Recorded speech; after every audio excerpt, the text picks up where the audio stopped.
का सहयोग लेने गई थी, यूथ को अपने साथ जोड़ने गई थी, किसान आंदोलन से जोड़ने के लिए आह्वान करने गई थी 26 जनवरी पे उन लोगों का जो अन्न खाते हैं। तो ये 2 लाइन नहीं लिखी गई शहीदों के लिए, जितने किसान यहाँ शहीद हुए हैं, किसी इतना बड़ा सम्मान करना कर रहे वे हमारा। अगर वे हमारा सम्मान करते ना, सबसे पहले जो उनकी IT टीम है वे तो करते नहीं ट्वीट। IT टीम इतनी व्यवस्था दी हुई है, देश के प्रधानमंत्री को इतनी सुविधाएं मिली हुई है हमारे माननीय नरेंद्र मोदी जी को, 2 शब्द उनके सम्मान में गिरवाते आप, ट्वीट करवाते। हमें लगता कि हाँ हमारे मोदी जी ने सम्मान किया हमारे किसानों का। आ रही कोई परेशानी तब में, कोई दिक्कत आ रही था मैं किसी को? किसान बेटियां अन्न खा, जब हमारे परिवार के सारे लोग यहाँ आ गए तो हम लोग वहाँ क्या करेंगे? 2019 में सुनिए मेरी बात, 2019 में चुनाव लड़ा था माननीय नरेंद्र मोदी जी ने लोकसभा में। आप वकील साहब हैं उनके, आप वकील साहब हैं, मेरी बात सुनिए। 2019 में चुनाव लड़ा था माननीय नरेंद्र मोदी जी ने। जितने पुलवामा में मेरे भाई शहीद हुए थे, जब क्यों ट्वीट कर रहे थे, जब श्रद्धांजलि दे रहे थे, जय जवान जय किसान का नारा दे के गए हमारे पूर्व प्रधानमंत्री जी, उसको उन्होंने उस टाइम इज्जत दी, श्रद्धांजलि दी सभी को, तो उस नारे को पूरा करे ना, जय जवान जय किसान रहेगा ना। भी बात तो मैंने 1000 वीडियो में मैंने बोला कि यह मुद्दे में 15 बिंदु है, 9 बिंदु उन्होंने खुद माने हैं अपने गलत, हमने नहीं माने, उन्होंने माने 12 हमने माने। भाई मेरी बात पूरी होने रुक जा, हमारा तेरी बात का जवाब देकर जाऊंगी, वहाँ भी दिया तेरी बात का जवाब यहाँ भी दूंगी। एक बार इस सिस्टम से को आप ले जाके उनसे पूछना कि क्या आप संशोधन चाहते हो। अगर वो लोग संशोधन चाहते हैं, देश का किसान संशोधन चाहता है, तो हम भी चाहते हैं। थोड़ा ज्यादा छोड़ भाई, उनसे पहले पूछ के आके मुझे जवाब दियो। वह दे के सम्मान को श्रद्धांजलि दे में, और जब वो नारा पूरा होगा, वह ट्वीट की जरूरत नहीं है, उस नारे को पूरा करना चाहिए उन्हें। हाँ, सम्मान निधि कितने लोगों ने दी गई? हमारा भाई कितने लोगों ने दी, कितने ने मिली? 2 मिली भाई, तो मैं मिली। बड़े भाई मेरी बात का जवाब नहीं दिया, आप अपने पेट्रोल से भटक रहे हैं। आपको मिली सम्मान निधि, गामन की छोड़ो, आपको मिली, जमीन ही नहीं है, मुझे नहीं मिली और मुझे चाहती भी नहीं। तो देश में शिक्षा है ठीक, और 2000 रुपए में 1 मिनट बड़े भाई सुनिए, वकील साहब मेरी 1 मिनट रुकिए, मेरी बात सुनिए।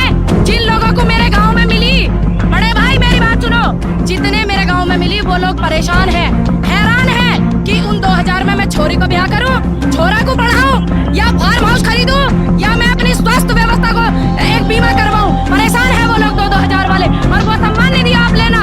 और जितना किसानों का कर्जा है जो बैंक में, आज भी किसान का गन्ने का पैसा पड़ा, वह सम्मान निधि को काजरती देने की बात, वह किसान के पैसा देते, सम्मान निधि होवे, सम्मान निधि 2000 रुपए होवे, सम्मान निधि ये होवे कि वो श्रद्धांजलि देते, सम्मान निधि ये होवे इनका सारा गन्ने का पैसा पड़ा वह देते, या सम्मान निधि क्या है? अगर तुम्हारी नजरों में 2000 रुपए सम्मान निधि है ना, मेरी में बिल्कुल नहीं है। तुम्हारे में है किसी के वो 2000 रुपए सम्मान निधि? और तुझे चाहिए भाई, मेरे को नहीं चाहती, और मेरे इन भाइयों को भी नहीं चाहती। किसी किसान भाई से सलाह ली, इनसे ली, जो यहाँ बॉर्डर पर पड़े हैं, उनकी छोड़िए, जो आप कुर्सी पे बैठे हैं, इनसे ली, तो ये लोग सहयोग करते। चलाएंगे, गोली खा लेंगे, मगर पीछे नहीं हटेंगे, क्योंकि इन्होंने किसानों की पत्नियों को, बहनों को, बेटियों को सड़क पे लाके बिठा दिया, कष्ट पहुंचाया, तो इसलिए मैं उनको सहयोग नहीं करती हूँ। अर्णव जी को मैं सहयोग नहीं करती हूँ। अब देखता है भारत, पूछता है भारत, देखता है भारत, पूछता है भारत कि अर्णव जी क्या कमी रह गई थी उनकी शहादत में, जो आप उस बात पे जश्न मना रहे हो। मैं चाहूंगी 1 मिनट रुक जाइए, हम बनेंगे वो।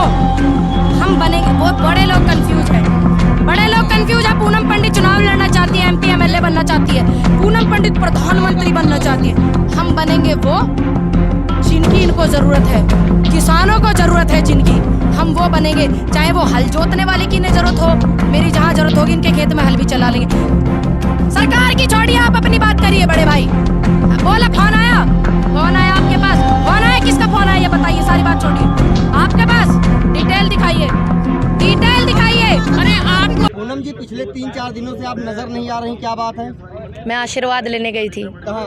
बड़े लोगों का, बुजुर्गों का, महिलाओं का सहयोग लेने गई थी, यूथ को अपने साथ जोड़ने गई थी, किसान आंदोलन से जोड़ने के लिए आह्वान करने गई थी 26 जनवरी पे उन लोगों का जो अन्न खाते हैं। उन लोगों को मैंने बुलाया नहीं है, आना मत जो लोग अन्न नहीं खाते। सिर्फ मैंने उन लोगों को बुलाया है इस किसान आंदोलन में 26 जनवरी की परेड में जो लोग अन्न खाते हैं। आह्वान करती हूँ देश के युवाओं का, देश के किसानों का आह्वान करती हूँ, महिलाओं का, कि मैंने अपना वादा पूरा किया। वहाँ के लोगों से मैंने जो वादा किया था मैंने पूरा किया।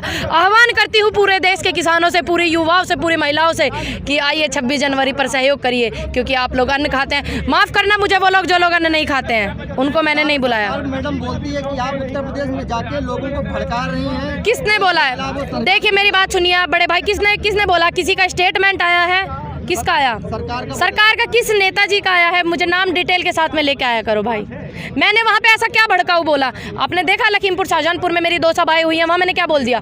बोला कि कुछ बोला है ऐसा मैंने? जिस तरीके से 26 जनवरी के लिए मना किया है सरकार ने कि 26 जनवरी परेड में कोई भी, भैया सरकार नहीं तो मना करा, इन किसानों ने थोड़ी करा। हम इनकी मानेंगे उनकी मानेंगे? भाई हम किसान आंदोलन को सहयोग कर रहे हैं, हम अन्न खाम है तो हम अपने बड़े की मानेंगे ना। हमारे बड़े बुजुर्ग भारतीय किसान यूनियन भानु प्रताप सिंह जी ने मुझे आदेश दिया था कि बेटा जाओ युवाओं का आह्वान करो, महिलाओं का आह्वान करो, तो मैं तो उनकी बात सुनूंगी ना, क्योंकि वो किसानों के साथ है, किसानों के हित में अपने हक के लिए लड़ रहे हैं, उनकी सुनूं ना मैं। तो आपको लगता है कि गणतंत्र पे परेड, ट्रैक्टर परेड निकलनी चाहिए? देखिए ये सभी लोग कहेंगे, बुजुर्ग हमारे जितने भी संगठन लगे हुए हैं इसमें, जितने भी किसान मेरे भाई लगे हुए हैं, ये कहेंगे तो जाएंगे, अगर ये नहीं कहेंगे तो नहीं जाएंगे। हम अपनी मर्जी से थोड़ी चलेंगे। पूनम जी, मोदी जी कहते थे देश नहीं बिकने दूंगा, अभी अरुणाचल प्रदेश में यस, अब देखिए मेरी रिक्वेस्ट है माननीय नरेंद्र मोदी जी से, प्रधानमंत्री जी से, और जो हमारे रक्षा मंत्री, गृह मंत्री जी हैं, सॉरी क्या नाम है उनका, राजनाथ जी से, हाँ उनसे मेरा अनुरोध है कि जो अरुणाचल प्रदेश में 600 घर बसा करके एक गांव बसा दिया चाइना ने, चल रहा है ना न्यूज पे, कहीं मैं गलत तो नहीं हूँ? कृपया उस सिक्योरिटी को यहाँ लगाई। यहाँ तो अपने लोग हैं, अपने लोगों को सिक्योरिटी की क्या दिक्कत है? कोई अव्यवस्था थोड़ी खराब कर रहे हैं किसान। तो मेरा अनुरोध है माननीय नरेंद्र मोदी जी से और रक्षा मंत्री जी से कि इस सिक्योरिटी को वहाँ लगाइए। वो इंडिया में आ गए हैं भैया, ध्यान दीजिए थोड़ा उन पे। हम तो आपके अपने हैं, हमसे तो कभी भी लड़ लियो, घर के आदमी से तो कभी भी लड़ लो, कभी भी जाके कान पकड़ लो। पहले उन लोगों को रोको ना जो एक गांव बसा दिया। तो क्या ऐसी अच्छाई वो कर रहे हैं देश में, आप बताइए? कर रहे हैं, उनको ध्यान देना चाहिए ना इस चीज़ पे, जो उन्होंने वहाँ पे घर बसवा दिया। अब पहले भी वो पहले रोड बना दी थी, तो हमारे राजनाथ सिंह जी माननीय जो, वो तो कहते हैं कि बन गई, अमित शाह जी कहते हैं कि नहीं बनी। तो इस चीज़ को ध्यान में रखें ना। यहाँ पे तो सभी अपने लोग हैं, दिक्कत कहाँ परेशानी आ रही कोई परेशानी तब में, कोई दिक्कत आ रही तब में किसी को, फिर यहाँ का दिक्कत आ रही है। दिल्ली मुख्यालय पर जाकर के आज अमित शाह पुलिस के साथ में मीटिंग करते हैं, किसानों को कैसे रोका जाए, किस तरीके से सुरक्षा व्यवस्था को बनाई जाए। देखिए सुरक्षा व्यवस्था तो बनी हुई है, यहाँ पे आज 54वां दिन है। सुरक्षा व्यवस्था अगर बनी नहीं होती तो इतने सारे बॉर्डर पे इतना सारा किसान आ रहा, इतने लोग हैं दिल्ली पुलिस में, जितने किसान हैं इतने नहीं है ना। तो ये व्यवस्था का ध्यान रखना है किसान, इस बात को ज़्यादा क्यों उठाल लग रहे, व्यवस्था को पूरा ध्यान लग रहे। सभ्यता सु आंदोलन चल रहा, संस्कृति सु आंदोलन चल रहा, संस्कृति सु चल रहा। मैं तो कहती हूँ इस बात को, और मैं हमारे बड़े बुजुर्ग भी कहते हैं, और सुप्रीम कोर्ट जी भी तो कहते हैं कि आंदोलन में कोई दिक्कत नहीं। हमारे बेटे बैठे हैं, वे किसके हैं? वे भी तो मेरे भाई हैं। भाई मेरी वजह से जिसको भी वहाँ पर प्रशासन ने मेरा बड़ा सहयोग किया, और उन्होंने, मैंने एक चीज़ देखी बड़ा अच्छा लगा, प्रशासन ने अपना काम इतनी जिम्मेदारी से वो लोग निभा रहे थे। देखिए जो वहाँ पे प्रशासन लगा हुआ था लखीमपुर शाहजहांपुर में, बड़ी जिम्मेदारी से वो अपना काम कर रहे थे। सैल्यूट करती हूँ वहाँ के प्रशासन को कि इतनी मेहनत में वो लोग लगे थे, लेकिन वो अपना काम कर रहे थे। मैंने वादा किया था उनसे मिलने का, मैंने अपना काम किया। आपने उनको चकमा दे दिया मैडम। अब देखिए आप उसको चकमा बोले बड़े भाई या कुछ बोले, मैंने तो वादा किया था ना वहाँ के बुजुर्गों से आशीर्वाद लेने का, युवाओं से मिलने का, महिलाओं से मिलने का। तो मैंने अपना काम किया, प्रशासन ने अपना अच्छे से काम किया। प्रशासन की कहाँ चूक थी?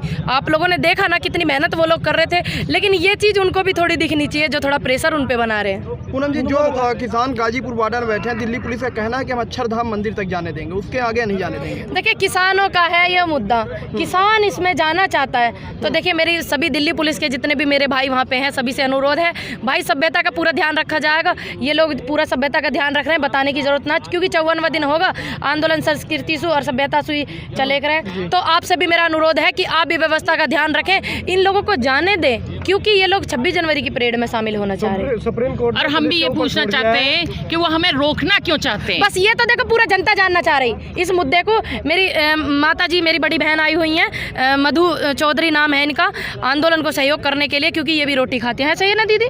हाँ। मैं किसान बेटी हूँ, किसान बेटियां अन्न खाती जब हैं। हमारे परिवार के सारे लोग यहाँ आ गए तो हम लोग वहाँ क्या कर रहे हैं? बिल्कुल हैं? पूछना चाहता है इस चीज को और कि ऐसी आज क्या परेशानी है। पुलिस में, प्रशासन में, सब में हमारे बेटे बैठे, हमने उन्हें कोख से पैदा करके भेजा है, और उनके हाथ में जो डंडे वो हमें डराने की कोशिश करते हैं ना, वो डंडे भी किसानों ने ही पैदावार करके दिए हैं हाथ में, और अपने बेटों को वो ऐसे ही नहीं भेज देते सीमाओं पे। इनसे पूछो सीमाओं पे कितने लोग मर गए, इन्होंने क्या करा उस परिवार के लिए। हम इनसे ये पूछना चाहते हैं, आज किसान पड़ा है और आप ये देखिए कितनी ठंड है, ठंड में किसान बीच रास्ते पड़ा है। मैं पूछना चाहती हूँ प्रधानमंत्री जी, आपके अगर कोई औलाद नहीं है, आपके परिवार नहीं है, तो आप दूसरों को, परिवारों को क्यों ख़त्म करना चाह रहे हो? क्यों नहीं सोचते हो कि उनकी पैदावार ही तुम्हारे पेट में जा रही है, उनकी जो पैदावार होती है उससे ही तुम रोटी खा रहे हो और उन्हें ही समाप्त कर रहे हो? क्या मतलब है? हम उनसे यही क्वेश्चन जानना चाहते हैं, क्यों कर रहे हो ऐसा? मैडम, प्रधानमंत्री का कहना है कि हम संशोधन के लिए तैयार हैं। कोई संशोधन नहीं है, बड़े भाई कोई संशोधन नहीं है। संशोधन होता और वो किसान के, मेरी बात सुनिए, वकील साहब एक मिनट मैडम, एक मिनट रुको। वकील साहब आ गए हैं वहाँ से, कोई बात नहीं, ध्यान दे मैं वकील साहब की बात पे। देखो, अगर ये संशोधन कराना हो तो पहली बात तो मैंने हजार वीडियो में मैंने बोला कि यह मुद्दे में 15 बिंदु हैं, 9 बिंदु उन्होंने खुद माने हैं अपने गलत, हमने नहीं माने, उन्होंने माने। 12 हमने माने। भाई मेरी बात पूरी होने दे, रुक जा, हमारा तेरी बात का जवाब देकर जाऊंगी, वहाँ भी दिया तेरी बात का जवाब यहाँ भी दूंगी। तो इन्होंने 9 अपने गलत माने। क्या इन्होंने वो पढ़ा नहीं था जो ये बिल है? क्या इन्होंने पढ़ा नहीं? अगर ये पढ़ते तो क्या गलती मानते? नहीं मानते, क्योंकि इन्होंने पढ़ा नहीं, तभी तो इन्होंने गलती मानते हैं। ये सभी जितने इस बैठक में पदाधिकारी थे, सभी ने 9 बिंदु गलत माने, 9 हम किसानों ने माने, 15 टोटल है। 3 इसमें बचे, 1000 बार मैं बोल चुकी हूँ, 3 में बचा, कहा कुछ बचा नहीं बचा। दूसरी बात, संशोधन का अगर मामला हो तो इतने किसानों की शहादत हुई है, उनके परिवार से 100 लोग मरे। हम हमारे क्या है परिवार इनका, उसके ऊपर क्या विचार है? किसान परिवार से शहादत हुई है, स्पेशल मेरे परिवार से किसी की नहीं हुई, मेरे परिवार से, लेकिन मेरे किसान परिवारों की शहादत वहाँ पे हुई है। एक बार इस सिस्टम से को आप ले जाकर उनसे पूछना कि क्या आप संशोधन चाहते हो?